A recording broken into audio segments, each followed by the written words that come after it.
Boa noite, pessoal. Tava eu aqui pensando em como que eu posso ajudá-los a aproveitar melhor essa tarefa e esse tempo que a gente está em casa, né? Então, eu vou gravar esse áudio, pensei comigo, para ajudá-los a resolver essas questões e para a gente ficar um pouquinho perto também. Eu gostaria de falar com vocês um pouquinho mais sobre os sertões de Euclides da Cunha. Nós já começamos a conversar em sala que Euclides da Cunha, assim como Lima Barreto, Monteiro Lobato e Augusto dos Anjos, são escritores que pertencem ao pré-modernismo, um período de transição na literatura que não chega nem a ser um estilo literário, mas que marcou um início do modernismo, por isso o nome pré-modernismo. No início do século XX, a gente está falando até os anos de 1920, 1922, com a Semana de Arte Moderna. Bem, uma vez situado no tempo, a gente leu Lima Barreto, que mostra uma forte denúncia social, que aliás é marca de todos os artistas dessa época, uma forte denúncia social, com os Brusundangas que a gente leu, e que faz aquela alegoria do Brasil, né? Mostrando críticas que até hoje a gente pode considerar como atuais. Depois a gente leu A Negrinha, do Monteiro Lobato, aquele conto maravilhoso, inesquecível, que gerou aquele momento de confraternização, de solidariedade na sala, né? A gente pôde compartilhar um sentimento. Foi muito bonito, inesquecível. E aqui estou rezando com saudade de vocês e rezando pela nossa amiga, para que ela supere os problemas que a gente sabe quais são, né? Bem, mas depois aí ficou faltando os sertões e nós tivemos que parar as aulas por causa da quarentena. Mas vamos continuar nosso trabalho.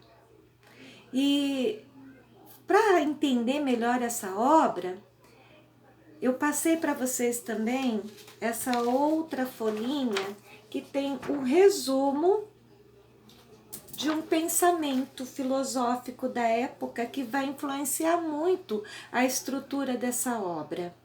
Eu passei 3 fragmentos. Cada fragmento corresponde a uma parte da obra Os Sertões de Euclides da Cunha.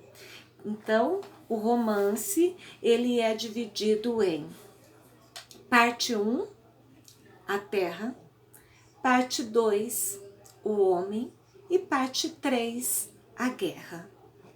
O fragmento 1, 2 e 3 correspondem respectivamente a essas partes na obra. Passei também 4 questões que eu gostaria que vocês aprofundassem, mas para vocês aprofundarem, vocês vão precisar desse conceito um pouquinho mais teórico. Eu gostaria de explicar antes, então, o que é determinismo. Determinismo é uma corrente filosófica que permeava, na época, o pensamento da sociedade, e ela dizia o seguinte, que o homem é fruto do meio em que ele vive, é o determinismo geográfico, que ele é fruto da hereditariedade, é o determinismo biológico, e que ele é fruto da posição social que ele ocupa, que é o determinismo social. Então, quando a gente tem esses, simplificando, tá, gente? Simplificando, o homem ele é fruto do meio em que ele vive, das condições em que ele cresce, né? E aí, para eu começar a definir quem é esse homem, Euclides começa definindo a terra, porque há uma semelhança muito grande entre a terra e o homem. A gente tem no Nordeste, nessa região que ele vai descrever para nós, na primeira parte do seu romance, a gente tem a Caatinga. E ele fala lá, ao passo que a Caatinga o afoga, abrevia-lhe o olhar, agride-o, estonteia-o, enlaça-o na trama espinescente e não o atrai. quando ele descreve dessa maneira a caatinga, ele deixa um pouco de ser tão científico, porque o Euclides, ele é, antes de mais nada, antes de ser um escritor, ele foi um engenheiro. E ele saía construindo pontes pelo Brasil. Então, ele traz consigo uma bagagem científica muito grande. Ele sabe, ele conhece os diferentes climas, vegetações, a área geológica, né, o tipo de terra, o que nasce nela, o que não nasce nela, se ela é dura, se ela não é. Ele precisa desse conhecimento para construir as pontes e executar o seu trabalho. E ele usa essas descrições minuciosas da terra. E da terra surge o homem. Mas voltamos para a terra, ainda não quero deixar de falar dela.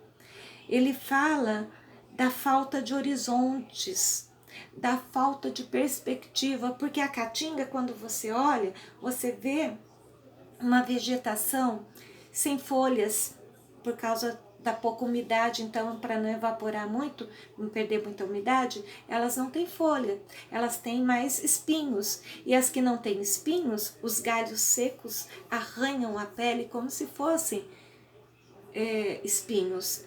Então, por isso ele usa esse adjetivo aqui, trama espinescentes. Para você andar no meio da caatinga, você se fere. E é por isso que os vaqueiros, eles usam aquelas roupas de couro duras, grossas, né? Para se proteger do sol, dos galhos secos. Então, gente, a conclusão que a gente tira daí, óbvia, é que quem vive aí também é bruto. Tão bruto quanto a terra em que ele nasceu. Também é árido, é forte, sem perspectivas também, como essa terra que ele descreve aqui. Mas vamos falar mais desse homem. No fragmento 2, ele começa: o sertanejo é antes de tudo um forte. Pronto, essa é a descrição da qual os nordestinos muitos se orgulham, e eu acho que tem que se orgulhar mesmo, e é muito conhecida. O sertanejo é antes de tudo um forte. E porque para sobreviver nessa terra não é qualquer um, não.